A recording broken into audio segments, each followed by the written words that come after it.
Starting నుంచి December నెల ఇప్పటి వరకు కూడా దేవుడు ఎంతగానో అద్భుతమైన కార్యాలు చేశాడు. అలాగని మంచివి జరిగినాయి, అలాగే మానసికమైన వేదనలు కూడా వచ్చినాయి, అనారోగ్యాలు కూడా వచ్చినాయి, ఆశీర్వాదాలు కూడా వచ్చినాయి.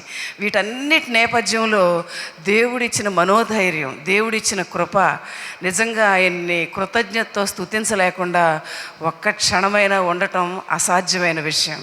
ఎందుకంటే ఈ దేవుడు అంత మంచి దేవుడు.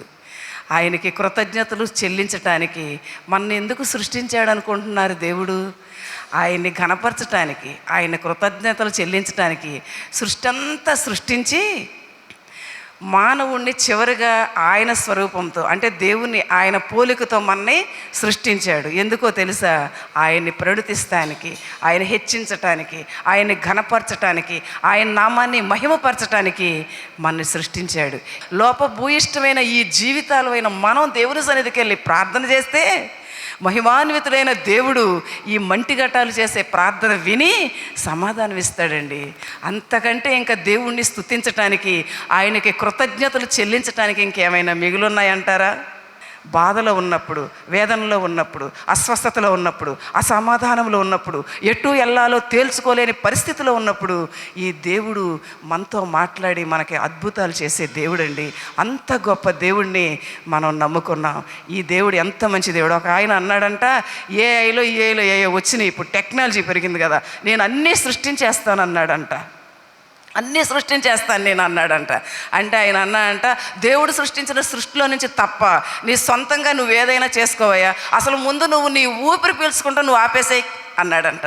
అది ఎలా కుదురుదు? మరి అంతేనయ్యా, ఊపిరి దేవుడిచ్చాడు, గాలి, వెలుతురు, ఊపిరి, ఈ పంచభూతాలు, ఇవన్నీ సృష్టి అంతా దేవుడిచ్చాడు. దేవుడు సృష్టినే నువ్వు ప్రశ్నిస్తావా? ముందు నువ్వు ఊపిరి పీల్చుకుంటావు, ఆపే అంటే మరలా సమాధానం చెప్పలేకపోయాడంట.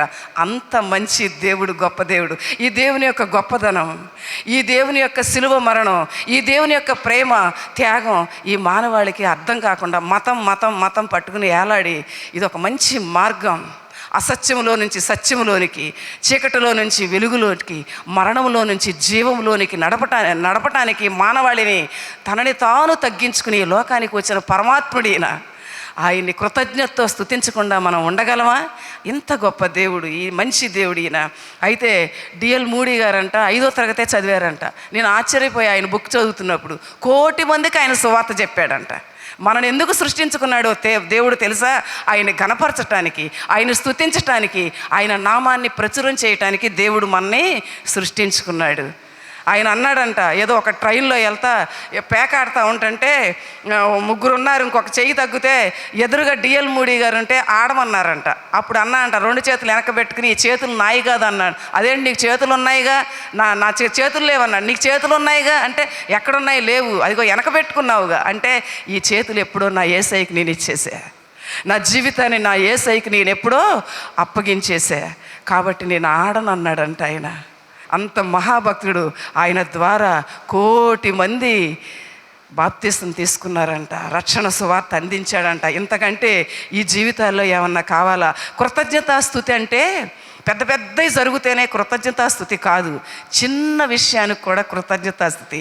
అది ఎలాగంటే, మనం దోమ లేదా ఇంకా ఏదైనా పురుగు ఏదైనా కుట్టినప్పుడు మనకి చాలామంది, కొన్ని లక్షల మంది చనిపోతున్నారంట దోమ కుట్టి. మరి మన్నే కొడుతున్నాయి దోమలు, కానీ మరి మనకేమవట్లేదు. దేవుని కృప, దేవుని కనికరం, దేవుని దయ. అలాగే ఆహారం లేక ఎంతోమంది మరణిస్తున్నారంట, కానీ ఆ ఆహారాన్ని మన ముందు పెడుతున్నాడు దేవుడు. ఆయన స్తుతించాలి ప్రతి చిన్న విషయానికి, ప్రతి చిన్నదానికి. అది ఊపిరి పీల్చి వదిలిన, ఆహారం తీసుకుంటూ ఉన్నా, అది స్వస్థత అయినా, ఏదైనప్పటికీను దేవుణ్ణి ప్రతి విషయంలోనూ 1వ దశలోనిక 5వ అధ్యాయం 16 నుంచి 21 వరకు ప్రతి విషయంలోనూ మీరు కృతజ్ఞతాస్తుతులు చెల్లించండి. ఒక విషయం అని ఆయన చెప్పలా, పెద్ద విషయం అని చెప్పలా, ప్రతి విషయంలోనూ. అది చిన్నదైనా, ఆహారం ఇచ్చినందుకు, ఆహారం ముందు కూర్చున్నప్పుడు అది లేని వాళ్ళు ఎంతోమంది, ప్రభువా నిన్ను కృతజ్ఞతతో స్తుతిస్తూ ఉన్నా. కరోనా వచ్చినప్పుడు ఎంతోమంది శవాలు కూడా ఇంటికి రాలా, కానీ మనమైతే ఒక ట్యాబ్లెట్ వేసుకుని ఆవిరి పడితే దేవుడు స్వస్థత ఇచ్చాడు. దేవుణ్ణి ప్రతి నిత్యము కృతజ్ఞతతో స్తుతించాలి. చాలామంది అవసరాలకి దేవుని సన్నిధికి వస్తారు, పొగిలి ఏడుస్తారు. కార్యం జరగగానే మళ్ళీ యథాతథా వెళ్ళిపోతూ ఉంటారు. దేవుడు ఎందుకు సృష్టించాడు? ఆయనకి కృతజ్ఞతలు చెల్లించటానికి, ఆయన్ని గణపరచటానికి మనం సృష్టించాడు కదా. మరి ఎందుకని ఆ కృతజ్ఞతాస్తుతులు చెల్లించలేరు చాలామంది అంట దేవుని యొక్క కార్యాలను పొందుకుని మరిచిపోతారంట. కానీ మనం మర్చిపోకూడదు. దేవుణ్ణి మర్చిపోతే దేవుడు చేసిన ఉపకారములు మనం మర్చిపోయినట్లయితే మనం స్తుతించలేం, ఆయన్ని ప్రేమించలేం, ఆయన వార్తను ప్రకటించలేం, ఆయన్ని చూపించలేం. మనం దేవుణ్ణి మర్చిపోయినట్టే లెక్క. ప్రార్థన చేస్తా మేము ఉన్నామని అబద్ధాలు చెప్పుకుని లేఖనానుసారంగా ఆజ్ఞానుసారంగా జీవించకుండా ఉన్నవాళ్ళంట పాతాళలోకి వెళ్ళిపోతారంట. అది లేఖనాల్లోనే ఉంది, నేను చెప్పే మాట కాదు. ఈ దేవుడు ఎంతో మంచి దేవుడు. మన జీవితాల్లో ఎన్నో కార్యాలు చేసినప్పుడు అవసరానికి ప్రార్థన చేసి ఆ క్రమశిక్షణ అనేది లేకుండా దుఃఖం బాధ వచ్చినప్పుడు పొగిలి ఏడుస్తాం, తర్వాత మామూలు అయిపోతాం. అలా ఎట్టి పరిస్థితుల్లోనూ మనం ఉండటానికి వీలేదు. దానికి ఉదాహరణ ఏంటంటే మన ముందున్న పితరులు ఇశ్రాయేల్ జనాంగానికి దేవుడు అద్భుతాలు చేశాడు, ఐగుప్తులో అద్భుతాలు చేసినప్పుడు ఫరో హృదయాన్ని కఠినం చేస్తే అద్భుతాలు చేసినప్పుడు వాళ్ళు ఫరో ఒప్పుకుంటే వచ్చినోడు ఆడ కూర్చుంటే వెనకమాల సైన్యం వస్తున్నారు, ఎదర సముద్రం ఉంది, ఓ పక్కన అరణ్యం ఉంది, ఎటు వెళ్ళాలో ఒక పక్కన కొండలు ఉన్నాయి, ఏమీ అర్థం కావట్లే. మాకు ఇక్కడ సమాధులు లేవని ఐగుప్తులు ఇక్కడికి తీసుకొచ్చావని మోషేను గొనిగినప్పుడు దేవుడు అద్భుతం చేశాడు, సముద్రాన్ని చీల్చినప్పుడు అది దాటి వెళ్ళారు, దేవుణ్ణి కృతజ్ఞతతో స్తుతించారు, పాటలు పాడారు. తర్వాత ఎదరికెళ్ళిన తర్వాత మారా వచ్చింది, అప్పుడు గొనిగారు, అప్పుడు తిట్టారు, అప్పుడు సనిగారు. మళ్ళా ప్రార్థన చేస్తే దేవుడు మధురంగా మార్చాడు. కొంచెం ముందుకైన తర్వాత ఆహారం కావాలన్నారు, మాంసం కావాలన్నారు. ఆకాశం నుండి దేవుడు మన్నాని కురిపిస్తే దానికి పేరు పెట్టడం కూడా వాళ్ళకి చేతకాల. ఆకాశపు ఆహారం, ఆకాశపు పంట, ఇదేంటో అని అన్నారు వాళ్ళు. దేవుడు ఎన్నో అద్భుతమైన కార్యాలు చేసినప్పుడు మన ముందున్న పితరులు దేవుణ్ణి స్తుతించకుండా సనిగి గొనిగి ఆ పాస్టర్ని, ఆ దైవదాసుడిని విసిగించారు. అందుకని అడవిలో పండుటాకుల్లాగా రాలిపోయారు. అందరూ వాగ్దాన భూమికి వెళ్ళలేదంట. కానీ కృతజ్ఞత కలిగి దావీదైతే కృతజ్ఞత కలిగి దేవుని సన్నిధిలో దేవుని నామాన్ని రాజు ఎదుట మహిమపరిచాడు. అది ఎప్పుడంటే గొల్లియాతును చంపుతానన్నప్పుడు నువ్వు బాలుడివి, నువ్వు చంపలేవు, గొల్లియాతును నువ్వు చంపలేవయ్యా, నువ్వు వెళ్ళిపో అన్నప్పుడు అప్పుడు అన్నాడంట, నా చేతులకు యుద్ధమును వేళ్లకు పోరాటమును నేర్పించిన వాడు దేవుడు. సింహముని చీల్చా, ఎలుకబంటిని చంపా, యుద్ధము యెహోవాదే, వాళ్ళని చంపటానికి ఇచ్చిన బలము దేవుడు. ఆ గొల్లియాతును చంపటానికి కూడా నాకు బలాన్ని శక్తినిస్తాడు. అంత గొప్ప దేవుణ్ణి నేను కలిగి ఉన్నానని రాజు ఎదుట సాక్ష్యం చెప్పాడంట. మరి మనం పాత నిబంధన గ్రంథంలో భక్తులు కృతజ్ఞులు ఉన్నారు. కృతజ్ఞత కలిగి దేవుని నామాన్ని మహిమపరిచి రాజు ఎదుట సరిగా సాక్ష్యం చెప్పిన దావీదు ఉన్నాడు, యోబు ఉన్నాడు. ఇది ఒక యుద్ధం, ఈ జీవితమే యుద్ధం.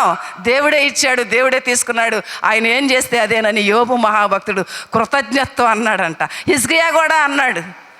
ఎంత గొప్ప దేవుణ్ణి మనం కలిగి ఉన్నామండి. మరి మనం కృతజ్ఞత కలిగి ఉన్నావా?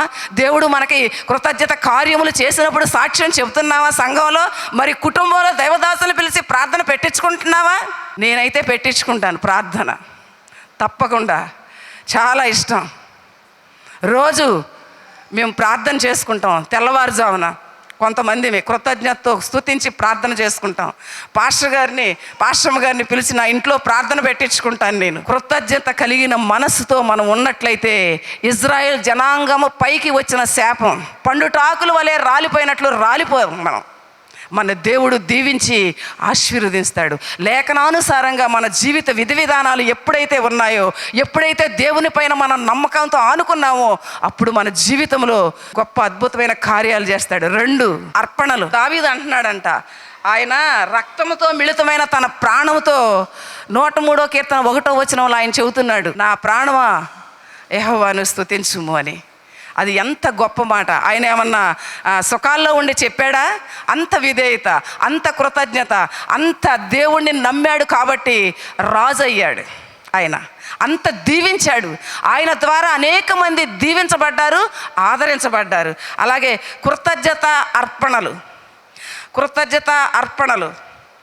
100వ కీర్తన 4వ వచనంలో ఉంటుంది. ఆ అర్పణలు, కృతజ్ఞత అర్పణలు తీసుకుని దేవుని యొక్క గుమ్మంలోకి రమ్మని, దేవుని యొక్క మందిరంలోకి రమ్మని ఉంది. ఏమండి, మనకు ఐశ్వర్యం ఇచ్చింది ఆయనే, మనకు ఆరోగ్యం ఇచ్చింది ఆయనే, మనకు ఆహారం ఇచ్చేది ఆయనే, మనం జీవంతో ఉండటానికి కారణం ఆయనే, మనం ఊపిరి పీల్చి వదలటానికి కారణం ఆయనే. ఆయనే అంతా. కొంతమంది అంటారు ఆయనే భూమి ఆకాశాన్ని సృష్టించాడు, ఆయనే అన్నీ ఇచ్చాడు, ఆయన ఐశ్వర్యవంతుడు, అన్నీ ఉన్నాయి, ఇంకా అర్పణలు ఎందుకండి అంటారు. దేవుడు అర్పణలు ఎందుకు పెట్టాడో తెలుసా? అసలు మనం ఏంటో తెలుసుకోవటానికి. ఈ మానవుల హృదయం ఎలా ఉంది, వీళ్ళు నేను ఒక నిబంధన పెట్టాను, ఒక విధి విధానం పెట్టాను, వీళ్ళు చేస్తారా చేయరా అని చెప్పి ఆ అర్పణలు పెట్టాడు దేవుడు. నిజం, ఆ హృదయాన్ని కనుగొనటానికి, మనం ఏమై ఉన్నామో తెలుసుకోవటానికి దేవుడు అర్పణలు పెట్టాడు. మీ అర్పణలు తీసుకుని మీరు నిందారహితులై దేవుని సన్నిధిలో ఆ ఆజ్ఞను పాటిస్తా దేవుని మందిరములోకి మీరు తరలి రండి, మిమ్మల్ని దీవిస్తాను. భూమి ఆకాశం సృష్టించింది ఆయనే, మనకిచ్చింది ఆయనే. కానీ ఏంటంటే తిరిగి మనం ఏ అర్పణలు అయితే ఇచ్చామో, ఏ కానుకలైతే ఇచ్చామో వాటిని తిరిగి దేవుడు నూరంతలుగా దీవించి మనకిస్తాడు. మనం ఇచ్చిన కానుకలు మనకి దీవించి మనం నమ్మకస్తులై ఉన్నప్పుడు గోడ కొట్టిన బంతిలాగా వెనక్కి తీసుకొచ్చి మనకు నూరంతలుగా చేసిస్తాడండి బాబు. మనం దీవించబడాలంటే దేవుని ఆజ్ఞను పాటించాలి, కృతజ్ఞత ఉండాలి, ప్రార్థన ఉండాలి, నమ్మకత్వం ఉండాలి. ఇవన్నీ మనం చేసిన రోజున ఆ దేవుడు మనల్ని దీవిస్తాడు. మూడోది మనమే దేవుడికి అప్పగించుకోవటం. మనమే పానార్పణముగా మన ప్రాణాత్మ దేహములని, మన ప్రాణం, మనలో ఉన్న ఆత్మ దేవుడిదండి. దేహం దేవాలయం.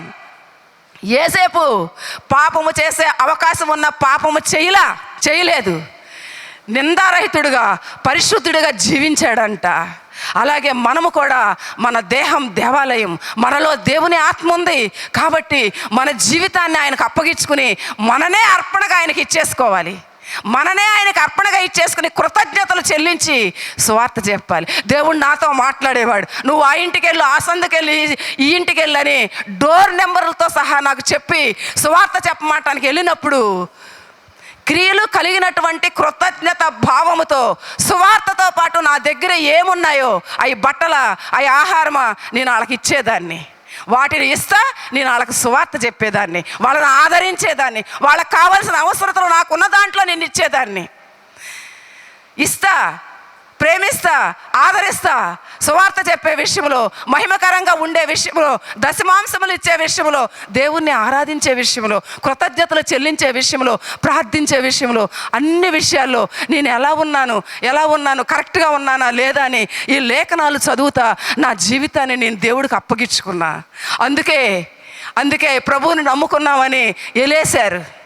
అన్నీ ఉండి ఏమీ లేని నేను రూపాయి ఛార్జీ లేక 7-8 కిలోమీటర్లు శ్రీధర్ బాబుని ఏలుగు పట్టుకుని చిన్నాయని సంకనేసుకుని దేవుణ్ణి స్తుతించుకుంటా వెళ్ళేదాన్ని. నేను తినటానికి తిండి లేక, అన్నీ ఉండి, ఏమీ లేక కాదు, ఉండి బాధలు పడ్డ నన్ను కృతజ్ఞతతో నేను దేవుణ్ణి స్తుతించింది.